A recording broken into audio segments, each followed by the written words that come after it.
यही लाइब्रेरी है? हाँ, योग शाखा उसकी है।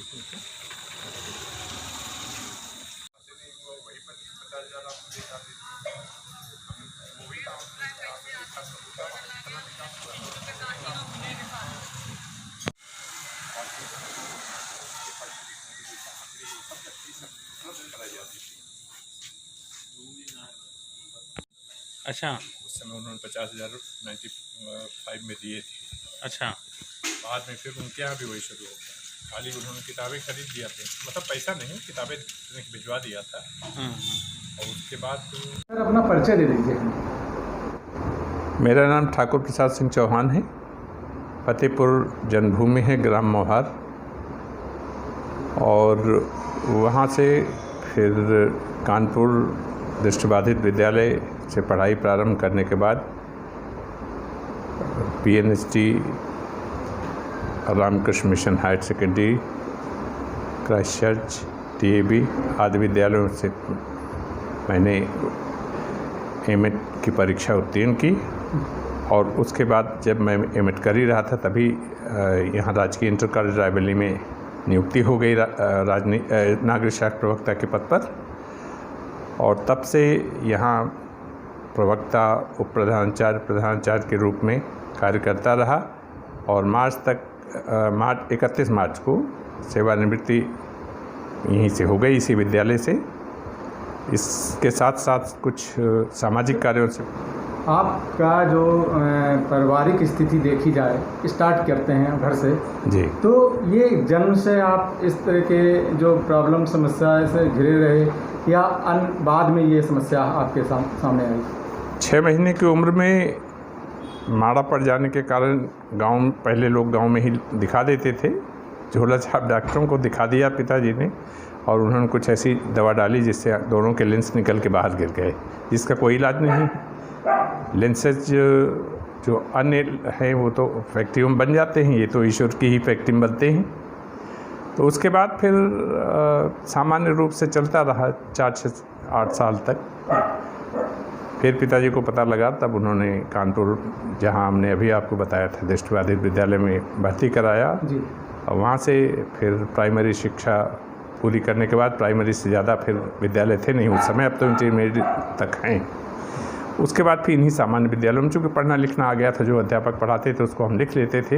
हाँ, हमारी कापियाँ ज़रूर नहीं देख पाते थे कि हमने सही जवाब दिया उनका कि नहीं दिया, चूँकि ब्रेल लिपि वो नहीं पढ़ पाते थे। हाँ, उनका दिया हुआ मैटर जो है ज़रूर हम नोट कर लेते थे। और बोर्ड की परीक्षाओं में श्रुति लेखक मिलता था, इसलिए कि एग्जामिनर कापी नहीं जांच पाता अगर हम लिख देते ब्रेल में, तो इसलिए उस श्रुति लेखक के माध्यम से फिर कापियाँ लिखी जाती थी। तो इसी तरह से पढ़ाई चलती रही। क्या जो अभी तक आपने जॉब किया है, GIC में रहे, कई स्कूलों में भी अपने कार्य पर किया, आपके साथ जो दिनचर्या रही वो कैसी भी थी उस समय के? देखिए, जब हम पढ़ रहे थे, पढ़ना एक नशा था हमारा। 4 विद्यालयों में एक साथ हम पढ़ते थे। सुबह हमारी कक्षाएं 7 बजे शुरू हो जाती थी। इंटरमीडिएट की जो स्थिति है वो ज़्यादा व्यस्तता की थी। उस समय इमरजेंसी पीरियड था, 1975 और 77 के बीच का। तो 7 बजे हम विद्यालय जाते थे, BNST। उसके बाद लौट के खाना खाना, आधा घंटा सो जाना। उसके बाद फिर टाइप इंस्टीट्यूट जाते थे, जहाँ टाइप सीखते थे, क्योंकि उस समय ये था, घर की स्थितियाँ भी बहुत अच्छी नहीं थी। जल्दी से जल्दी नौकरी किसी न किसी क्षेत्र में मिल जाए, तो तब नौकरी पाने का भी नशा था, पढ़ने का भी नशा था। और टाइप इंस्टीट्यूट से लौटने के तुरंत बाद फिर हमारे 2 बड़े भाई थे या मित्र थे, उनके पास घंटे 2 घंटे बैठकर हम अगली कक्षाओं का भी अध्ययन पहले ही कर लेते थे। और चौथा, शाम को 7 बजे हम संगीत विद्यालय जाते थे, जहाँ संगीत की शिक्षा ग्रहण करते थे। तो एक तरह से ऑलराउंडर बनने का प्रयास किया हमने। मतलब हर तरफ, अब हमें आप कोई भी सब्जेक्ट दे दीजिए तो पढ़ाने में कोई प्रॉब्लम नहीं, भले हमारा विषय के रूप में वो रहा हो या ना रहा हो। उसके बाद यहाँ आने के बाद भी हमने हर विषयों का गहनता से अध्ययन किया कि नागरिक शास्त्र तो हम पढ़ा रहे हैं, लेकिन अन्य विषयों का ज्ञान भी हमें होना चाहिए। सर, जैसे आपका और शिष्य का जब पढ़ाते थे तो स्टूडेंट के साथ कैसा बर्ताव होता था और क्या वो लोग आपके साथ किस तरह तक बात करते थे? स्टूडेंट के बर्ताव में जब हम यहाँ शुरू में आए थे तब और अब में काफ़ी अंतर आ गया था। जैसा कि हमने बताया कि पहले जैसे गुरु शिष्य संबंध नहीं रहे। जो गुरुकुल प्रणाली के अंतर्गत विद्यालय थे वहाँ गुरु तो शिष्य दोनों एक दूसरे पर जहाँ समर्पित रहते थे, वहाँ धीरे धीरे ये संबंध कम होता रहा। जब हम शुरू में थे तो कुछ छात्र थे ऐसे जो समर्पित थे। बाद में तो छात्र पढ़ना ही नहीं चाहते थे, बल्कि छात्र ऐसे भागते थे जैसे हम गोली मारने के लिए आ रहे हैं। क्लास की तरफ जाओ तो आधे छात्र पहले ही भाग जाते थे। हम ही नहीं, जो भी अध्यापक पढ़ाने जाते थे।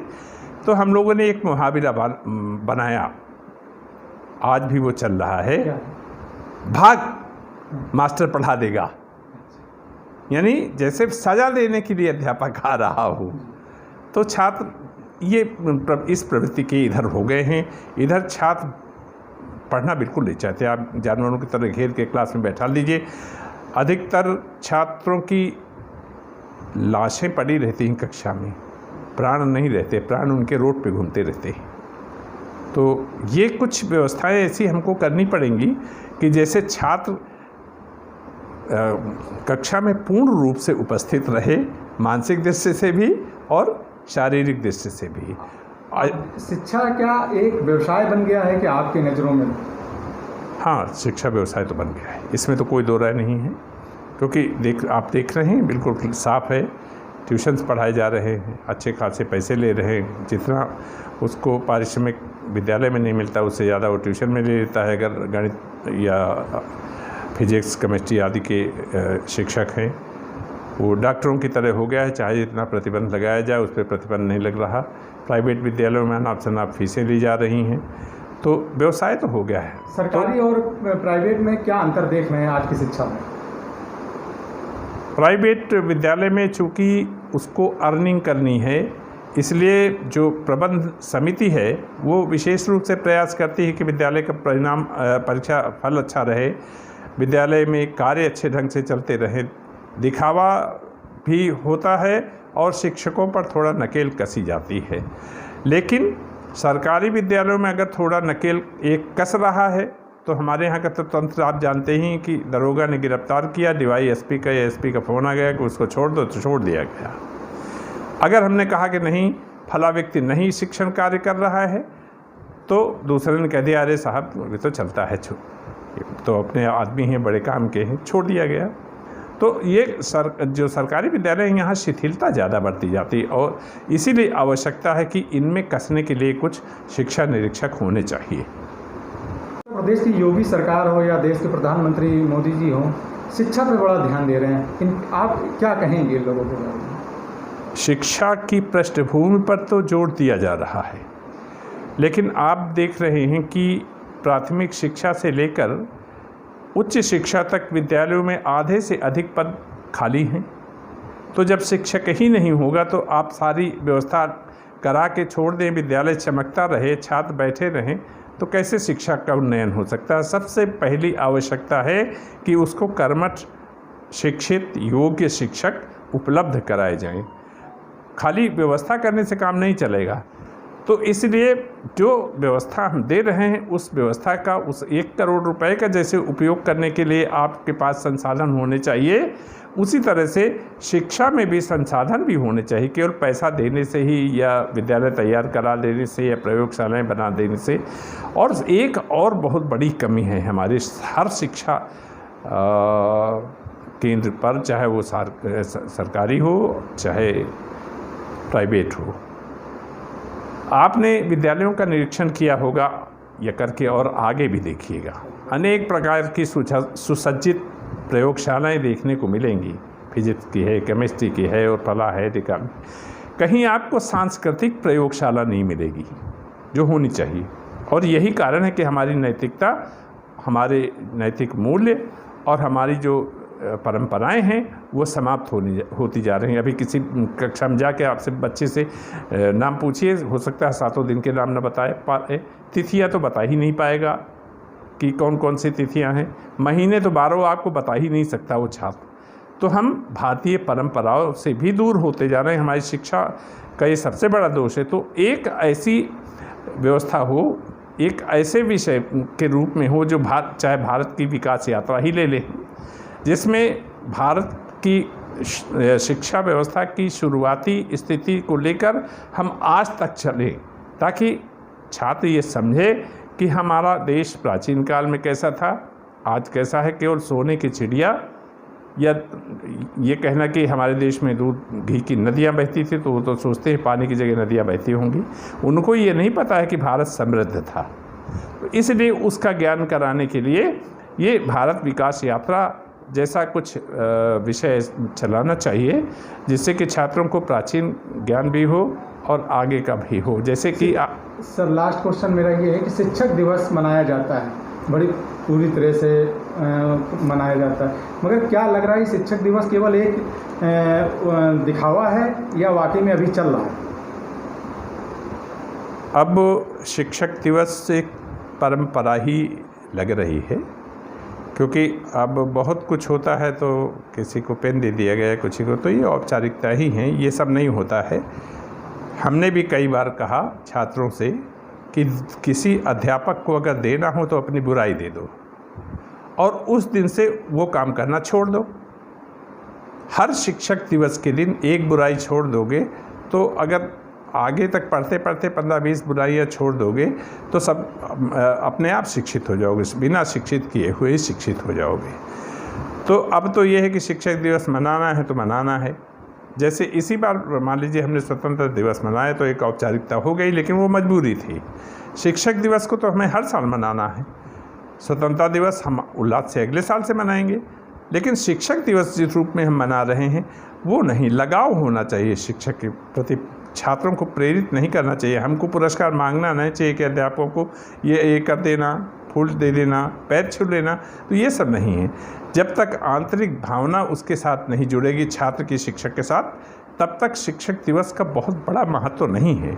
हमारी राष्ट्रीय शिक्षा नीति 2020 जो आई है उसमें ज़रूर कुछ ऐसी व्यवस्थाएं की गई हैं कि अभी देखकर तो ये लगता है कि ये व्यक्ति को समाज से जोड़ने का प्रयास करेगी और व्यक्ति के व्यक्तित्व के विकास पर भी जोर देगी, प्रोडक्टिव सिटीजन्स बनाने में भी योगदान देगी, भाषा के विकास में भी योगदान देगी जहाँ के हम पीछे हैं बहुत।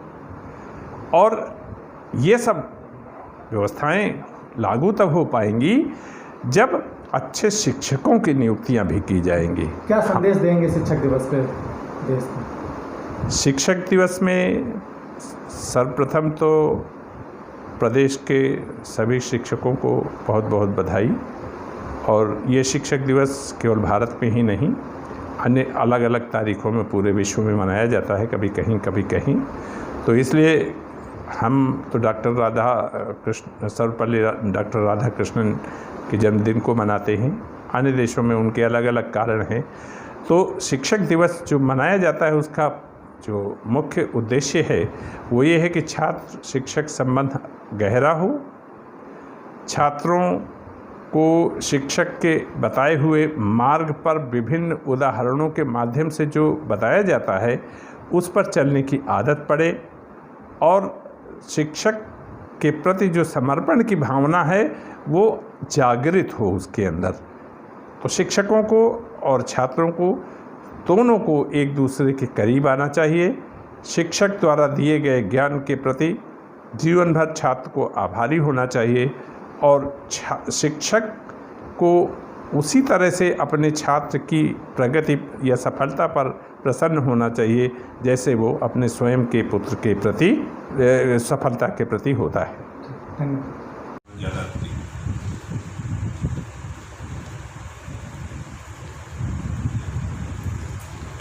कल विद्यालय